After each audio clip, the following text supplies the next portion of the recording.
ጀማዓው እንኳን አደረሳችሁ። ኢድ ሙባረክ። ያራዳ ልጅ የጨዋታ ቀን ቦርንማውዝን 4-1 ለጥፈነዋል። ዛሬ ስለስንት እንለጥፈዋለን? አመት ባል ነው። ማሊያ ሽልማት አለ። እየገባችሁ ውጤት ገምቱ። ማሊያ ወይላችኋለሁ። በዓሉን በማስመልከት ብቻ ሻርፕ ማሊያ ነው ዛሬ ደግሞ ወይምላችሁ እና ውጤቷን ጻፍ አድርጓት። ባይ ዘ ዌይ አንድ ነገር አስተውስ። የዩናይትድ ደጋፊ ከሆንክ ብሩኖ የሚጫወትበትን ክለብ ነው እየደገፍክ ያለው። ቀብረር በለ። ለማንኛውም ያው የከፍታ ቪዲዮ ነው። ይመቻችሁ። ለሚቀጥሉት 23 ቀናት ማንቸስተር ዩናይትድን አንመለከትም ማለት ነው ጀማው። ቀጣይ ጨዋታችን ያለው ኤፕሪል 30 ነው ከ23 ቀናት በኋላ እና የዛሬው ጨዋታ በጣም እንዳያመልጣችሁ። እኔ ገና አሁን ሳይጫወቱ ማታ ቀጣይ 23 ቀናት እንጠብቃለን የሚለው ነው እየናፈቀኛለሁ። ብሩኖ ፈርናንዴዝ ቦርንማውዝ ላይ 8 የግብ ተሳትፎችን አድርጓል እስካሁን ማለት ነው። ዛሬ ምን ያደርጋል የሚለው እየጠበቅኩ ነው። ቢያንስ 2 አሲስት ማድረግ አለበት። 18 አድርጎ መጠባበቅ አለበት ማለት ነው። የብሩኖ አሲስት እንቋጥራለን፣ ለ3 ነጥብ እንቋጥራለን። እዛ ሰፈር ደግሞ አሉ በዓል ሳይለዩ ምን ሳይለዩ ቁጭ ብለው የሚቋጥሩ ራሳቸውን አቋማ ብለው የተሰበሰቡ የድኩማን ስብስቦች አሉ። የነሱንም ቋጠሮ መመከት አለብን፣ ዛሬ መመከት አለብን እና ዛሬ ድል ለታላቁና ኃያሉ ማንቸስተር ዩናይትድ እንላለን። ወደ ላይ ግስጋሴያችን እንቀጥላለን ማለት ነው። 5 ሰዓት ላይ እንዳይቀር ጀማ የጨዋታ እንዳያመልጣችሁ አሊያ ታብዳላችሁ። እግዚአብሔር ገና እንዴት ነው 23 ቀን ነው ዩናይትድ ማለት ወላሂ ላዚም በበዓል ቀን ዛሬ አይቋጠርም። እነ ፏድ የታላችሁ አይቋጠርም። ዛሬ በዓል ነው። በቃ ዱዓ እያረጋችሁ ባላችሁን እየፈታችሁ ምናምን ነገር ለዩናይትድ ነው የሚቋጠረው። በቃ አይቋጠርም ማለት ነው። ለመላው ለእስልምና ተከታዮች በሙሉ ማለት ነው ጀማው እንኳን አደረሳችሁ ብያለሁ። ኢድ ሙባረክ ብለናል። ጀማው እንግዲህ ዛሬ ማለት ነው ቦርንማውዝ ጋር ጨዋታለን። ስጥት በበዓል ቀን ስጥት። ዛሬ 3 ጎል ከኛ ጋር ናት። ዛሬ ይሰጣታል ማለት ነው። ጀማው ጠፍቻለሁ። ኮፒ ሊንክ ያረጋችሁልኝ ቪዲዮ ላይ ሼር አድርጉ፣ ገምቱ። በድጋሚ እንኳን አደረሳችሁ ብያለሁ። ዛሬ ምሽት 5 ሰዓት ላይ እንጫወታው። በትክክል ኮኔክት ስኮር ለገመተ ሰው ሽልማት ይኖራል። ቪዲዮ ላይ ሼር ኮፒ ሊንክ እንዳይረሳ። ይሰጣታል ቦርንማውዝ ስጥት። ያለፉትን ማለት ነው ጨዋታዎች ውስጥ መካከል እንግዲህ አላሸነፍንም፣ አቻ ይበዛል። ተመልከቱ ግን ዛሬ እንሰጣታለን ነው የምላችሁ። ዋንጫ ለምናደርገው ግስጋሴ ማን ነው የጨዋታ ቀን ይላል። ዛሬ ቦርንማውዝን ከሜዳችን ውጭ ደን እንገጥማለን። ማንቺዬም ለመጨረሻ ጊዜ በሉት የሚጫወተው እዚህ በኋላ ከ20 ምናምን ቀን በኋላ ነው የምንመለከተው። ዛሬ ቆንጆ ጨዋታ ልንመለከት ቀጣጥረን። ይሄ ሜዳ የመጨረሻ ጭንቅ የሆነ ሜዳ ነው። በጣም ነው የሚጨንቀኝ። እንዲሁም ደግሞ ያለፉት 9 ጨዋታዎች ላይ ቦርንማውዝ 9ኙንም አልተሸነፈም ብላችሁ ታምናላችሁ? በ6ቱ አቻ ነው የወጣው፣ 3ቱን ደግሞ ማሸነፍ ችሏል። በ6ቱ አቻ በወጣበት እንኳን ከአንድ በላይ ጎል አልተቆጠረበትም። ያ ማለት ቦርንማውዝ መከላከሉን አጠናክሯል ማለት ነው። ዛሬ ጠንከር ያለ ጨዋታ ይገጥመናል። ድል ለኃያሉ ክለባችን ማንቸስተር ዩናይትድ። ግሎሪ ማን ዩናይትድ። ማስደይ የጨዋታ ቀን ተወዳጁ ተናፋቂው ክለባችን ማንቸስተር ዩናይትድ ዛሬ ከሜዳው ውጪ ወደ ቪታሊቲ ስቴዲየም በማምራት ከቦርንማውዝ ጋር ምሽት 5 ሰዓት ላይ ይጫወታል። ዛሬ ክለባችንን ቁጭ ብለን ነው የምናየው። ለ3 ሳምንት ከዚህ በኋላ የምንወደው ክለባችንን ስለማናየው ዛሬ በደንብ ክለባችንን አይተን አሸንፈን መመለስ መቻል አለብን። ማንቸስተር ዩናይትድ ዛሬ ከባድ ጨዋታ አለበት በቪታሊቲ ስቴዲየም። ቦርንማውዝ እጅግ ፈታኝ ቡድን ነው።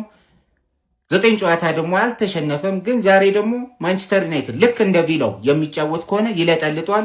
እንደ ኒውካስሉ ቴምፖው የሚወርድ ከሆነ ደግሞ ነጥብ ሊጥል ይችላል። ስለዚህ እንደ ቪላው ተጫውተን ከሜዳችን ውጪ ጣፋጭ 3 ነጥብ ይዘን እንመጣለን። ዩናይትድን ለ3 ሳምንት አናየው። እጅግ አስቸጋሪ ጊዜ ልናሳልፍ ነው። ግን ምን ማድረግ ይቻላል? የምንወደው ክለባችንን በትዕግስት እንጠብቃለን። ድል ለኃያሉ ለታላቁ ለንጉሱ ለማንቸስተር ዩናይትድ። ማንቸስተር ዩናይትድ ዛሬ 2-1 ያሸንፋል። ጣፋጭ 3 ነጥብም ይዞ ወደ ኦልትራፎርድ ይመለሳል። ግምታችሁን ኮሜንት ሴክሽን ላይ አስቀምጡልኝ። ቦርንማውዝ ከማንቸስተር ዩናይትድ ስንት ለስንት ይጠናቀቃል? ግምታችሁን ኮሜንት ሴክሽን ላይ አስቀምጡልኝ። ማንኩኒያንስ ድል ለኃያሉ ክለባችን ለማንቸስተር ዩናይትድ። ግሎሪ ማን ዩናይትድ። ማንቸስተር ኢዝ ማይ ሄቨን። ኢድ ሙባረክ፣ ጁምዓ ሙባረክ፣ ማንቺም ሙባረክ፣ እኔም ሙባረክ፣ እናንተ ሙባረክ፣ ሁሉም ሙባረክ ብለናል። እንግዲህ ያጀማ ዛሬ ጁምዓ በዓል፣ ኢድም በዓል፣ ማንቺም አለው በዓል ነው። በዓል በበዓል ደግሞ እንደፈረደበት ማንቺ ሊለጠልጥ ነው። እንግዲህ ፈርዶብናል። እንግዲህ ግን አጣጥመህ ማንቺን ዛሬ አጣጥመህ ምናምን ቀን በኋላ 23 ቀን ምናምን ከዛ በኋላ በፊት አይመጣልህም። በቃ የእንግሊዝ ቲሞች ደግሞ ቻሉ። በእናታችሁ በእናንተ ምክንያት ነው እንድትለምድ ነው ማንቺ እየጣፋብን ያለው። ልመዱ ብያለሁ። በቃ እንግዲህ ለሁላችሁ መልካም በዓል። ማታ እንገናኛለን፣ ፏ እንላለን። እጥፍ ድርብ ይሆንልናል ደስታው። በዓሉ ኢድ ሙባረክ ብለናል። እንግዲህ ጀማ አመሰግናለሁ። ወይ ትርፌ ለካ ዛሬ ጨዋታ አላት። ብቻዋን ነው የምትጫወተው። ከዛ በፊት ማለት ነው ለመላው ለእስልምና እምነት ተከታዮች በሙሉ እንኳን ለ1447ኛው የኢድ አልፈጥር በዓል በሰላም አደረሳችሁ። በዓሉን የሰላም፣ የጤና፣ የፍቅር፣ የአብሮነት፣ የመቻቻል እንዲያደርግላችሁ ልባዊ ምኞቴ ነው። መልካም በዓል። እናም እንግዲህ ትርፌ 5 ሰዓት ጨዋታ አላት። ልቋጥር አስቤ ነበር ግን አይመጣውም። ምክንያቱም የራሴ ቤት ስራ ከፊት ለፊት ቀድሜ ሰርቼ ቢሆን ኖሮ እቋጥራለሁ፣ ግን ይቅርብኝ። ለማንኛውም ግን የሚፈጠረው አይታወቅም። ያው አንተኛም በድጋሚ መልካም በዓል ኢድ ሙባረክ ብያለሁ። ፕሪሚየር ሊግ ዛሬ ሲመለስ ኃያሉ ክለብ ማንቸስተር ዩናይትድ ከበርንማውዝ ጨዋታ ያደርጋል ማለት ነው። ይሄንን ጨዋታ እናሸንፋለን አናሸንፍም ሳይሆን ብሩኖ ፈርናንዴስ ስንት አሲስት ያደርጋል ነው ጥያቄው ማለት ነው። እና ይሄንን ጨዋታ በነጻ በስልካችሁ የምታዩበት ሲሆን ከ4 በላይ አፕሊኬሽኖች ደግሞ መኩክሪስ 2 የቴሌግራም ቻናል ላይ ተለቆላችኋል ማለት ነው። ቀጥታ ቴሌግራም ጋር መኩክሪስ 2 ብለህ ሰርች አድርገህ ሁሉንም ጨዋታ በነጻ የምታዩባቸውን ከ4 በላይ አፕሊኬሽኖችን ማግኘት ትችላለህ ማለት ነው። ዛሬ ጉድ ነው የምናፈለው። ኢድ ሙባረክ ያጀማ እንኳን አደረሳችሁ። እኔ የምለው ግን የበዓል ሀትሪክ ተሰርቶ ይታወቃል። በበዓል ሀትሪክ አስባችሁታል? ዛሬ ኢድ ነው፣ ጁማዓ ነው፣ ማንቺ ፎንቅ አላት ማለት ነው። እና ከዚህ በላይ ሀትሪክ አለ እንዲህ ስሪፒስ ማለት ዛሬ ነው ማለት ነው። እንዴት ሆኖ ነው ግን ያራዳ ልጆች? ማንም እኮ የትም እኮ እኔ እኮ ማንቺ ፎንቃ እኮ የሚያቅጣት ታሪክ የለም፣ የሚያቅጣት ገድል የለም፣ የማትሰራው ነገር የለም ነው ማለት ያራዳ ልጅ። ኢድ ሙባረክ በድጋሚ እንኳን አደረሳችሁ አራዳ ልጆች ማለት ነው። ማን ዩናይትድ ዛሬ 10 ጨዋታ በፕሪሚየር ሊጉ ያልተሸነፈውን በርንማውዝን ከሜዳው ውጪ ሄዶ ይገጥማል። በፕሪሚየር ሊጉ እንግዲህ አሁን ላይ ያልተሸነፈው ቡድን እየመራ የሚገኘው በርንማውዝ ነው። 10 ጨዋታ እኛ ነበርን ኒውካስትል አበላሸብን። በቃ በርንማውዝ አሁን ላይ እየገሰገሰ ይገኛል።